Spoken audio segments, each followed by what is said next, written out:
Doctor B R. Ambedkar ने एक बहुत गहरी बात कही थी, खोए हुए अधिकार कभी भी हड़पने वालों की अंतरात्मा से अपील करके वापस नहीं मिलते, बल्कि अथक संघर्ष से मिलते हैं।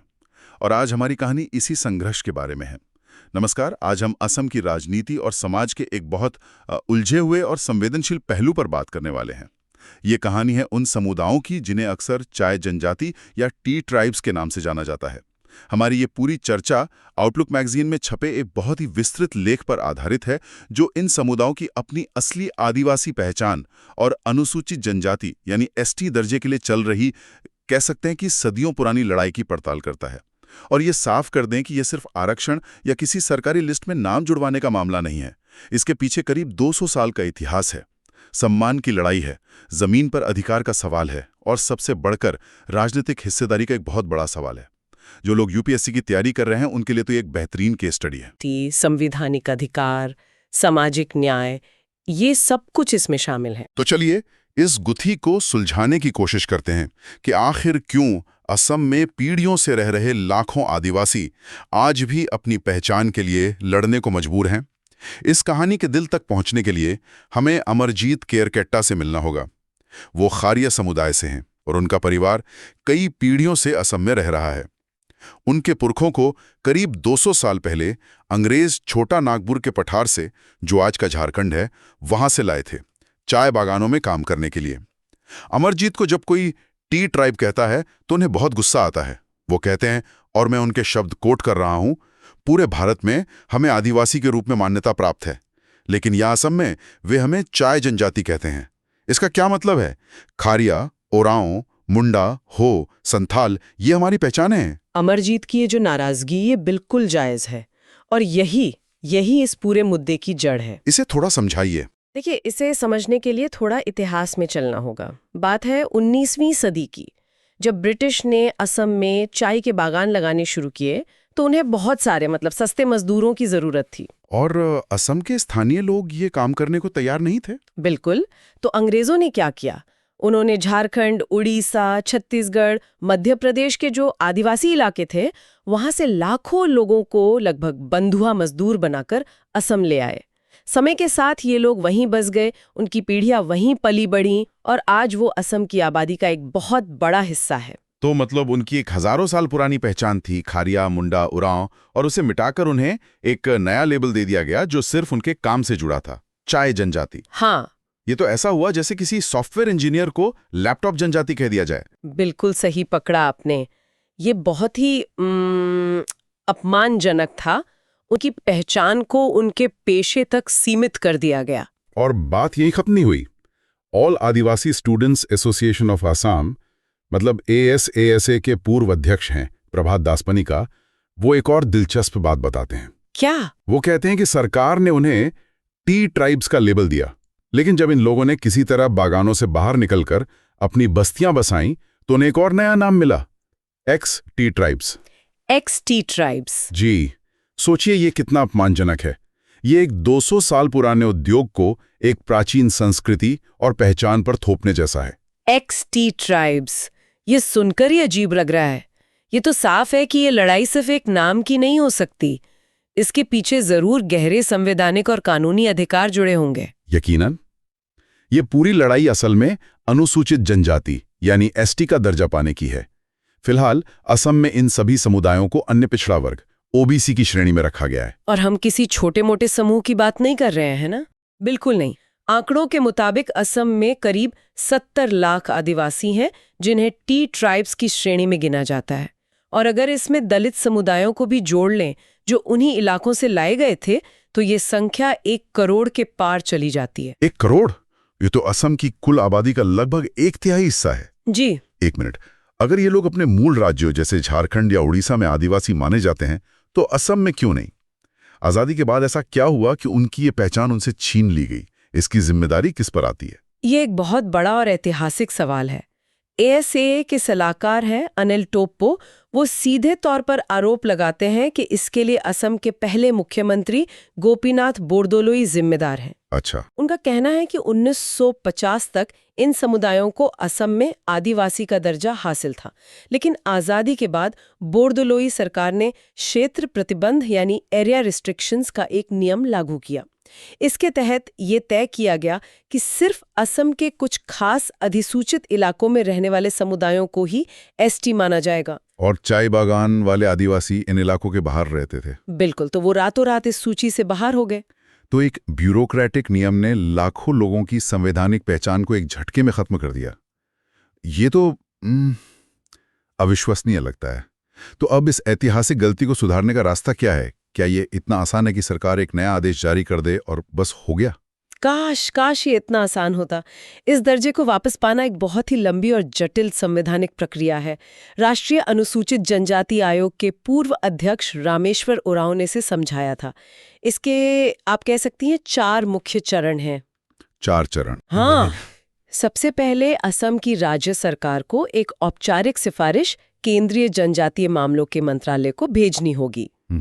फिर वहां से ये सिफारिश भारत के रजिस्ट्रार जनरल आरजीआई के पास जाती है, जो इसकी जांच करते हैं। ठीक है।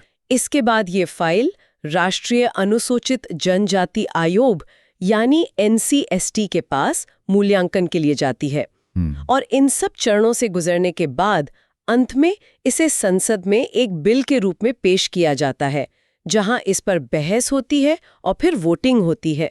अरे बाप रे, ये तो एक ऐसा चक्रव्यूह लगता है जिससे बाहर निकलना लगभग नामुमकिन हो। हाँ, और फाइलें तो सालों तक एक मंत्रालय से दूसरे मंत्रालय में ही घूमती रह सकती हैं। और इसमें एक और बड़ा पेंच है। वो क्या? भारतीय संविधान के अनुसार अनुसूचित जनजाति की मान्यता राज्य विशिष्ट होती है, स्टेट स्पेसिफिक। इसका मतलब है कि अगर कोई समुदाय झारखंड में एसटी है तो जरूरी नहीं कि उसे असम में भी एसटी का दर्जा मिले। हर राज्य की अपनी अलग सूची होती है। अच्छा। और यही वो बिंदु है जो इस मामले को और भी ज्यादा विस्फोटक बना देता है। असम के जो मूल आदिवासी समुदाय हैं, जैसे बोडो, कार्बी, दिमासा, वो इन चाय बागानों से जुड़े आदिवासियों को एसटी का दर्जा देने का कड़ा विरोध करते हैं। क्यों? उन्हें क्या डर है? उन्हें डर है कि ऐसा होने से उनके लिए जो आरक्षित संसाधन और अधिकार हैं, उनमें बंटवारा हो जाएगा। अच्छा, तो ये मामला सिर्फ सरकार और इन समुदायों के बीच का नहीं है, बल्कि इसमें अलग अलग आदिवासी समूहों के बीच भी एक टकराव है। चलिए अब उस सवाल पर आते हैं जो शायद सभी के मन में होगा। मान लीजिए कल को इन 70 लाख लोगों को एसटी का दर्जा मिल जाता है, तो असल में क्या बदलेगा? जाहिर है ये सिर्फ कुछ नौकरियों या कॉलेज में आरक्षण से कहीं ज्यादा बड़ी बात होगी।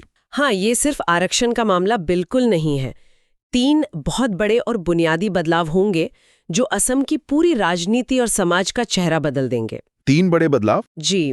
पहला और सबसे महत्वपूर्ण है राजनीतिक शक्ति, पॉलिटिकल पावर। इसे समझिए, आज असम की 126 विधानसभा सीटों में से सिर्फ 19 सीटें एसटी के लिए आरक्षित है। 19, ठीक है। अगर इन टी ट्राइब्स को एसटी का दर्जा मिल जाता है तो विशेषज्ञों का अनुमान है कि आरक्षित सीटों की संख्या बढ़कर 42 से 45 हो जाएगी। क्या 45 सीटें? ये तो विधानसभा का 1/3 से भी ज्यादा है। जी। इसका मतलब तो ये हुआ कि राज्य का अगला मुख्यमंत्री एक आदिवासी भी हो सकता है। बिल्कुल, ये सत्ता के समीकरण को पूरी तरह से पलट देगा। और यही वो सबसे बड़ी वजह है जिसके चलते असम की स्थापित राजनीतिक पार्टियां और प्रभावशाली समुदाय इस मांग को टालते रहते हैं। समझ गया। और दूसरा बड़ा बदलाव? दूसरा बड़ा बदलाव होगा भूमि अधिकार, लैंड राइट्स। एसटी का दर्जा मिलते ही इन समुदायों को वन अधिकार अधिनियम जैसे कानूनों का लाभ मिलेगा। अमरजीत करकेट्टा जैसे लाखों परिवार जो पीढ़ियों से जिस जमीन पर रह रहे हैं और काम कर रहे हैं, उन्हें उस जमीन का पट्टा या मालिकाना हक मिल सकता है। ये उनकी आर्थिक सुरक्षा के लिए क्रांतिकारी कदम होगा। और तीसरा? तीसरा है कल्याणकारी योजनाएं। केंद्र और राज्य सरकार की बहुत सी ऐसी योजनाएं हैं जो विशेष रूप से अनुसूचित जनजातियों के विकास के लिए होती हैं। एसटी का दर्जा मिलने पर ये समुदाय सीधे तौर पर इन योजनाओं के हकदार हो जाएंगे, जिससे उनके जीवन स्तर में सुधार आएगा। अगर दांव पर इतना कुछ लगा है और ये इतना बड़ा वोट बैंक है, तो मैं ये नहीं समझ पा रहा कि अब तक किसी पार्टी ने इस मुद्दे को हल करके इसे अपने पक्ष में क्यों नहीं कर लिया। ये एक बहुत ही दिलचस्प सवाल है। वादे तो बहुत हुए हैं। भारतीय जनता पार्टी ने 2014 के लोकसभा चुनाव और फिर 2016 के असम विधानसभा चुनाव में इन समुदायों को एसटी का दर्जा देने का पुरजोर वादा किया था। हाँ, मुझे याद है। लेकिन पिछले 10 सालों में जमीन पर कोई ठोस प्रगति नहीं हुई है। बल्कि हाल ही में असम सरकार ने एक ऐसा कदम उठाया है जिसने इस आग में घी डालने का काम किया है। वो क्या? असम कैबिनेट ने इन चाय जनजातियों को छोड़कर 6 अन्य समुदायों को एसटी का दर्जा देने के प्रस्ताव को मंजूरी दे दी है। क्या कह रही हैं आप?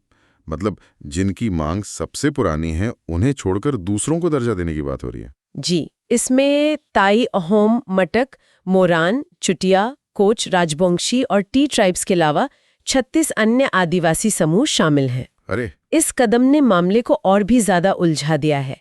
एक तरफ चाय जनजातियों को लगता है कि उनके साथ धोखा हुआ है और दूसरी तरफ असम के मूल आदिवासी समूह इन 6 समुदायों को भी दर्जा देने के खिलाफ हैं। तो ये संघर्ष अब सिर्फ टी ट्राइब्स बनाम सरकार नहीं रहा, बल्कि ये एक बहुकोणीय लड़ाई बन गया है जिसमें कई पक्ष अपने अपने दावों के साथ खड़े हैं।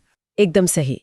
और इन नए दावेदारों में सबसे शक्तिशाली पक्ष है अहोम समुदाय का। अहोम समुदाय? हाँ, वे फिलहाल ओबीसी श्रेणी में आते हैं और दशकों से एसटी दर्जे की मांग कर रहे हैं। उनका तर्क बहुत सीधा है। वो कहते हैं कि हम असम में 600 सालों से रह रहे हैं और हमने यहाँ एक साम्राज्य पर राज किया है। हमारा दावा उन समुदायों से पहले आना चाहिए जो 200 साल पहले अंग्रेजों द्वारा लाए गए थे। तो ये इतिहास की अलग अलग परतों का टकराव है। बिल्कुल।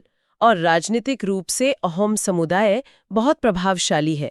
असम में उनकी आबादी करीब 15 से 17 लाख है और लगभग 35 विधानसभा सीटों पर उनका सीधा असर है। अच्छा। असम के पूर्व मुख्यमंत्री तरुण गोगोई भी इसी समुदाय से थे। इस मामले में एक और बाहरी एंगल भी तो आया है झारखंड सरकार की तरफ से। हाँ, और ये एक बहुत ही नया और दिलचस्प मोड़ है। झारखंड के मुख्यमंत्री हेमंत सोरेन ने इस मुद्दे पर चिंता जताते हुए असम के मुख्यमंत्री को एक पत्र लिखा है। उन्होंने कहा है कि वो झारखंड मूल के आदिवासियों की सामाजिक आर्थिक स्थिति का अध्ययन करने के लिए एक प्रतिनिधि मंडल असम भेजना चाहते हैं। अच्छा। जी, ये प्रतिनिधि मंडल झारखंड के अनुसूचित जनजाति और जाति मामलों के मंत्री चामरा लिंडा के नेतृत्व में असम का दौरा करेगा। इस कदम से असम सरकार पर एक बाहरी राजनीतिक दबाव भी बन गया है। तो ये पहली बार है कि किसी दूसरे राज्य ने इस मामले में सीधे तौर पर हस्तक्षेप करने का संकेत दिया है। जी, बिल्कुल। तो कुल मिलाकर देखें तो असम के इन चाय जनजातियों का संघर्ष सिर्फ कुछ सुविधाओं या आरक्षण के लिए नहीं है। ये अपनी असली आदिवासी पहचान को वापस पाने, टी ट्राइब जैसे अपमानजनक लेबल से छुटकारा पाने और उन राजनीतिक और भूमि अधिकारों को हासिल करने की लड़ाई है जिनसे उन्हें लगभग 2 सदियों से दूर रखा गया है। बिल्कुल, ये पूरा मुद्दा इतिहास, प्रवास, पहचान की संवैधानिक परिभाषाओं और जनसंख्या बदलने से पैदा हुई राजनीतिक चिंताओं के बीच एक बुनियादी टकराव को दिखाता है। जैसा कि इस आंदोलन से जुड़े एक नेता ने कहा था, पहचान से इनकार करना राजनीतिक अधिकारों से इनकार करना है। बहुत गहरी बात है। जब व्यवस्था आपकी पहचान को ही मान्यता नहीं देगी तो उस पहचान से जुड़े अधिकार आपको कैसे मिल सकते हैं? असल में ये एक तरह का दुष्चक्र है। सही कहा। बिना एसटी दर्जे के राजनीतिक शक्ति नहीं और बिना राजनीतिक शक्ति के एसटी दर्जे की मांग को पूरा करने का दबाव नहीं बनाया जा सकता। जी, ये वाकई एक बहुत ही जटिल और महत्वपूर्ण विषय है, खासकर उन लोगों के लिए जो भारतीय राजनीति और समाज की परतों को समझना चाहते हैं। इस विषय पर और जानकारी के लिए या अपने विचार साझा करने के लिए नीचे कमेंट्स में जरूर बताएं। यूपीएससी या दूसरी प्रतियोगी परीक्षाओं से जुड़े ऐसे ही और गहन विश्लेषण के लिए हमारे चैनल को लाइक और सब्सक्राइब करना ना भूलें। जाते जाते एक सवाल हम सबके सोचने के लिए छोड़ जाते हैं। जब कोई समुदाय किसी जमीन पर कई पीढ़ियों से अपनी जड़ें जमा लेता है तो उसकी पहचान का निर्धारण उसका इतिहास करता है या उस राज्य की मौजूदा राजनीति